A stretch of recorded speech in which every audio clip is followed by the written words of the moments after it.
Galit na galit si Putin nang utasin o tapusin ng mga French missiles ang kanyang mga tropa. Wala pa ring tigil ang bakbakan ng Russia at Ukraine at ngayon tila may nakikialam ng ibang bansa sa labanang ito. Saan kaya hahantong ang digmaan na ito? Anong dulo? Sinong mananalo? Ang sagot ay walang nakakaalam.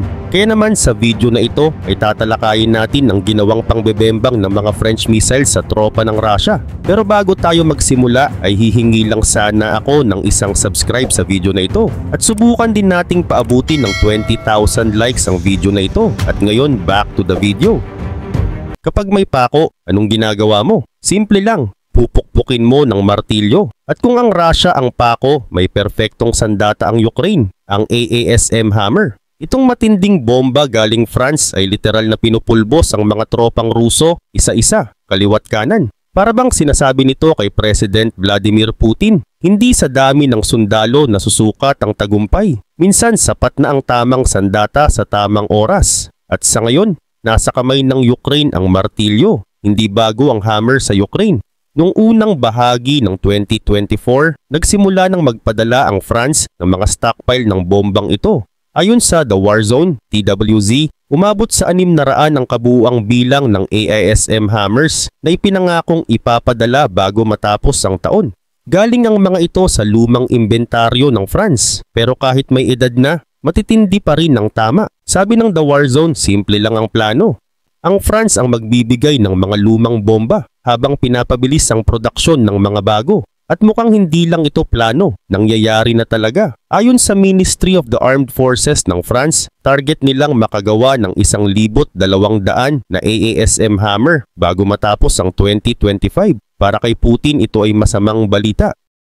Habang sunod-sunod ang dating ng bagong supply sa Ukraine, sinisigurado rin ng France na may sapat silang itinatabi kung sakaling kailanganin nila ito para sa sarili nilang depensa. Committed na rin ang France na magpadala ng 50 hammer kada buwan sa Ukraine. Ibig sabihin hindi pwedeng hintayin lang ni Putin na maubos ito dahil hindi ito nauubos. Pero teka, ano nga ba ang AASM hammer? At bakit ba ito ang tinatawag na bangungot para sa Russia? Ang AASM ay nangangahulugang Armament Air-Sol Modular o Modular Air-to-Ground Weapon. Habang ang hammer naman ay Highly Agile Modular Munition Extended Range. Pinagsama mo yan at makakakakuha ka ng isang matinding precision bomb na kayang sirain ng anumang target na tamaan nito. Nagsimula ang development ng hammer noong 1997 sa France. Layunin nila noon, gumawa ng air-to-ground weapon na kayang ihulog mula sa mga fighter jet tulad ng Rafale. Noong year 2000, binigyan ng kontrata ang Sagem,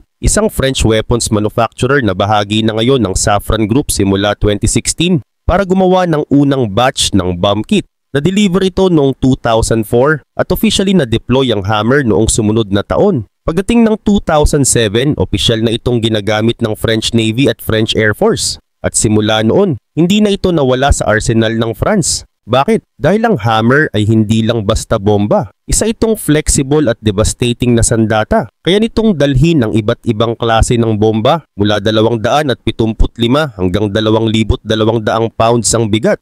Kung maliit na target lang, manipis na bomba. Pero kung malaking deployment ng tropa o gusaling kailangan durugin, nandyan ang mabibigat na bomba. Pero teka, hindi lang Ukraine ang may makapangyarihang bomba. May sarili ring arsenal ang Russia, glide bombs na galing pa sa Soviet era. Ang ginagawa nila, kinakabitan ng glide kit ang mga luma nilang FAB bombs para mailunsad kahit mula sa malayong distansya. Sa unang tingin parang magkatulad sila ng hammer. Pero sa disenyo at guidance system, malayong malayo ang kalidad. Ang hammer ay may nose-mounted guidance system, kaya't mas eksakto at mas targetado ang bagsak ng bomba. Hindi ito gaya ng mga dumb bombs ng Russia na binigyan lang ng pakpak. May wing extension din ito na may kasamang solid rocket motor at winglets. Ang resulta, kayang umabot ng 43 milya ang range nito. Hindi ito kasing layo ng Russian glide bombs, pero sapat para makaiwas agad sa panganib ang Ukrainian jet matapos ang pagpapakawala. Mamaya mo pa talaga maiintindihan kung gaano kahalaga ang detalye ng disenyo ng hammer.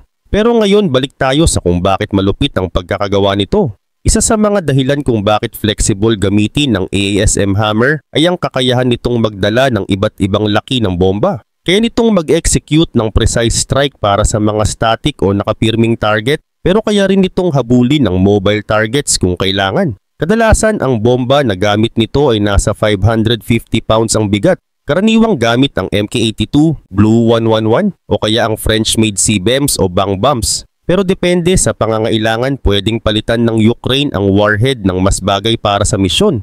Pero ang pinaka nagpapalayo talaga sa hammer sa mga bomba ng Russia ay guidance system nito. Ang mga glide bomb ng Russia simple lang. Nilalagyan lang nila ng pakpak ang mga lumang Soviet-era FPV bombs at kinokontrol gamit ang basic GPS. Wala silang gaanong precision, pero para sa Russia basta may tama, okay na. Kahit pumalpak sa mismong target basta malapit, masisira pa rin ang paligid. Kaya madalas gamitin ng Russia ang mga ito sa pag-atake sa mga syudad at energy sites ng Ukraine. Ang downside, kailangan nilang magpakawala ng maraming bomba para lang matamaan ang tamang target. Pero sa hammer, isang piraso lang, sapat na. Iba't ibang klase ng guidance system ang pwedeng gamitin ng hammer depende sa misyon. Base version, may GPS at Inertial Navigation System INS. Mas advanced kaysa anumang gamit ng Russia. All-weather capable, kahit may ulan, ulap o gabi. Tumatama pa rin. Precise, sobrang tumpak.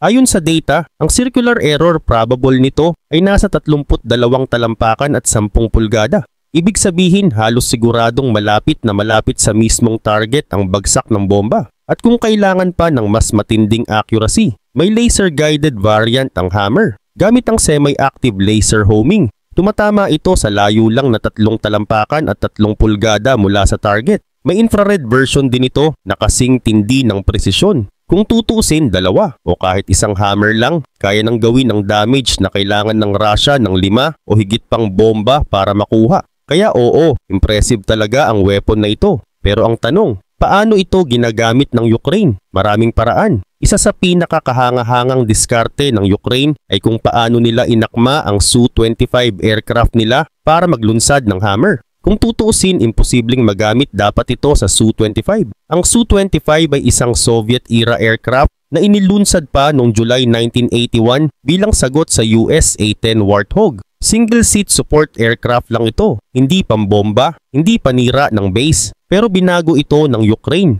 noong katapusan ng 2024. Kumalat ang mga larawan ng mga Ukrainian Su-25 na may dalang AASM hammer. Ayon sa Defense Express, binago ng Ukraine ang Su-25 para magamit ang pylons na karaniwang makikita sa kanilang MiG-29 fighter jets. Ang mga pylons na ito ay ginagamit para sa iba't ibang bomba, kasama na ang US-made JDAM-ER at AASM hammer. Hindi pa malinaw kung paano eksaktong nagawa ng Ukraine ang integration.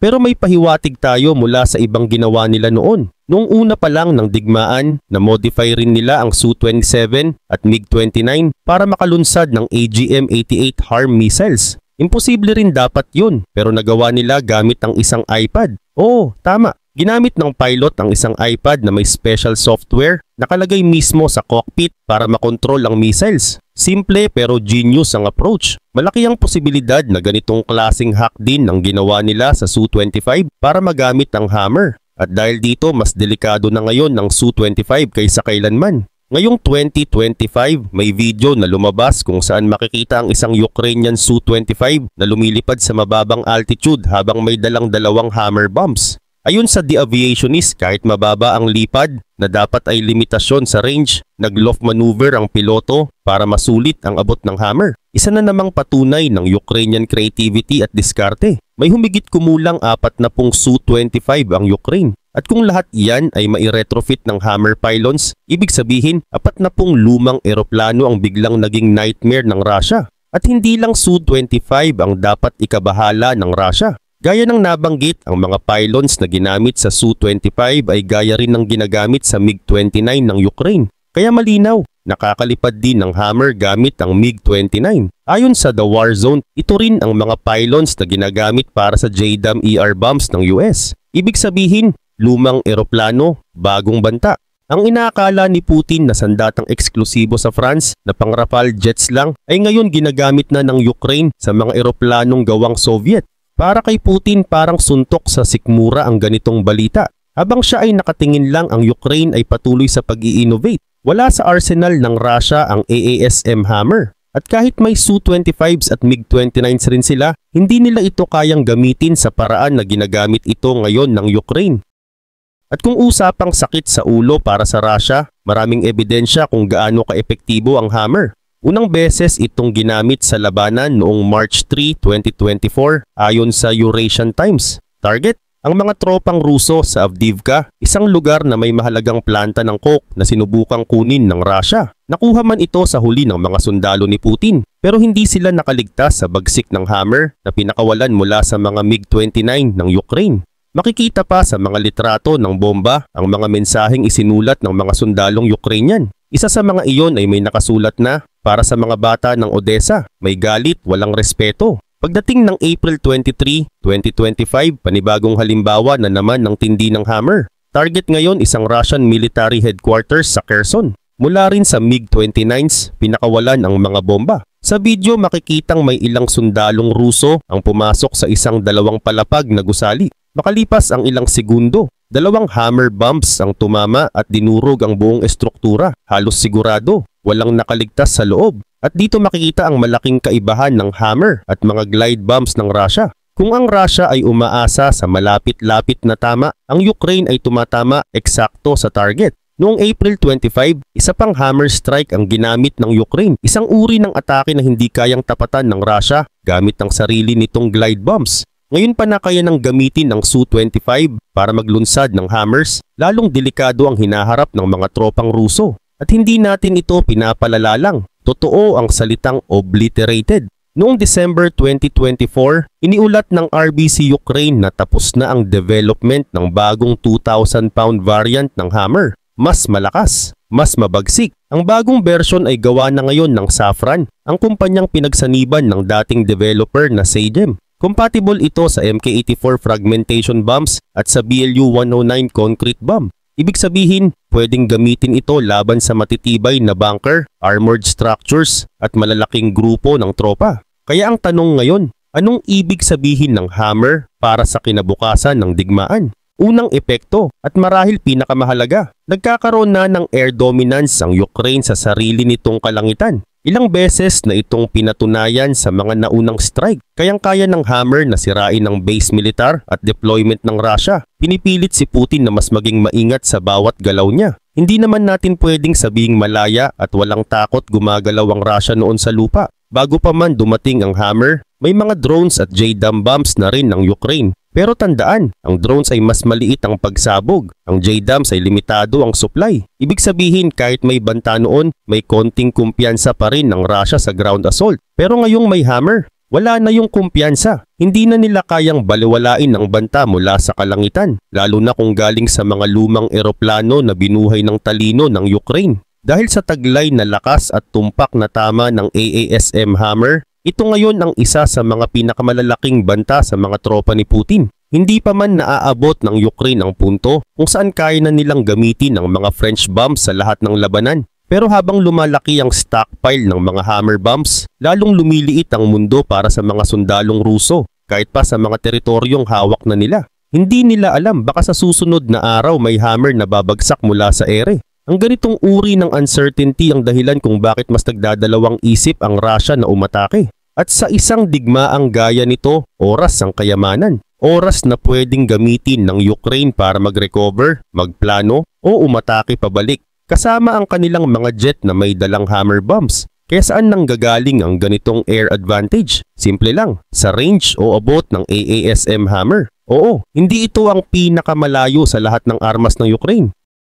Ang kaya lang nitong abutin ay nasa 40 milya, kaya't limitado ito sa mga target sa loob ng Ukraine o malapit sa front lines, pero huwag mong maliitin yan. Dahil kung ikukumpara sa mga lumang eroplano ng Ukraine gaya ng Su-25 at MiG-29, napakalaking pagbabago na ito. Noon, para maibagsak ang bomba, kailangan pang lumapit ng husto ang eroplano sa mismong target. Isang suicide mission kung tutuusin. Pero ngayon dahil sa Hammer, kaya nang umatake kahit malayo sa anti-air defense ng Russia. Ibig sabihin, mas maraming options ang Ukraine. Mas kaunting tsansa na ma-shutdown ng kanilang mga eroplano. At ang Russia, kailangang mamroblema kung saan manggagaling ang susunod na bagsak. Sa madaling salita, kayang magpaulan ng matitinding atake ang Ukraine gamit ang kakaunting kagamitan lang. Kada Su-25 o MiG-29 na na-modify para sa Hammer, dagdag pasakit iyon sa mga Russian commanders. Bawat operasyon nila kailangan na nilang isama sa plano ang posibilidad ng mga eroplanong papalapit kahit di pa nila nakikita. At huwag kalimutan, may special maneuver pa ang Ukrainian pilots para palawigin ang abot ng Hammer kahit mababa ang lipad. Mas lalong mahirap para sa Russia na tamaan ang mga ito sa ere. Kaya ngayon napipilitan na ring pag-isipan ng Russia ang hinaharap. Alam na ni Putin na ang mga Soviet-era jets ng Ukraine ay hindi na basta lumat kalawangin. Ngayon mas delikado pa sila kaysa dati. Pero may mas mabigat pang dapat ikabahala si Putin, ang pagdating ng F-16 at French Mirage jets. Noong February, dumating na sa Ukraine ang unang batch ng Mirage fighter jets. Isang pangakong tinupad ni President Emmanuel Macron. At hulaan mo kung anong armas ang compatible agad sa Mirage? Tama, ang AASM Hammer. Wala pang malinaw kung ilan ang ipapadala ng France, pero siguradong dadami pa ito habang tumatagal ang giyera. Kada dumadating na Mirage jet, mas tumitindi ang epekto ng Hammer sa digmaan.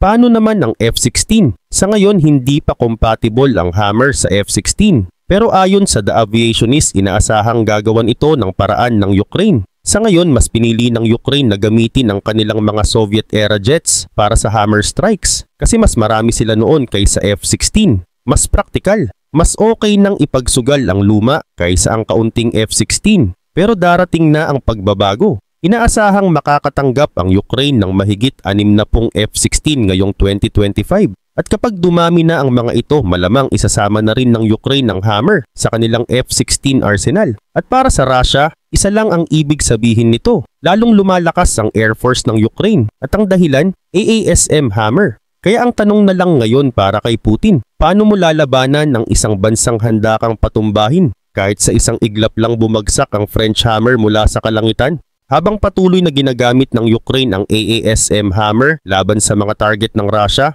unti-unting lumilinaw ang mas malalim na epekto ng bombang ito. Hindi lang sa labanan mismo, kundi sa estratehiya, moral at maging sa politika. Isa sa mga hindi pa gaanong nabibigyang pansin ay ang modular na disenyo ng Hammer. Ang kagamitang ito ay hindi lang basta isang bomba, isa itong bomb kit na kayang ikabit sa iba't ibang uri at laki ng bomba. Mula sa 125 kilograms hanggang sa halos 1,000 kilograms. Ibig sabihin kung kailangan ng Ukraine ng mas magaan na bomba para sa mga mobile targets, pwede. Kung kailangan naman ng malakas na pagsabog para sa matitibay na istruktura, kaya rin. Itong flexibility na ito ay napakahalaga sa digmaan kung saan bawat misyon ay may kanya-kanyang kalikasan. Mas lalo pang pinatindi ng Hammer ang precision strike capability ng Ukraine. Bukod sa kombinasyong GPS at inertial navigation na gamit ng base model, may variant din ito na gumagamit ng infrared homing at semi-active laser guidance. Sa madaling salita, may kakayahan ng Ukraine na pumili kung anong klaseng guidance system ang gagamitin base sa kondisyon ng operasyon. Gabi man o araw, static o moving target, malinaw o maulap ang panahon. Hindi ito basta smart bomb, isa itong adaptibong precision weapon. Pero ang hindi masyadong napag-uusapan ay ang psychological warfare na dulot ng Hammer.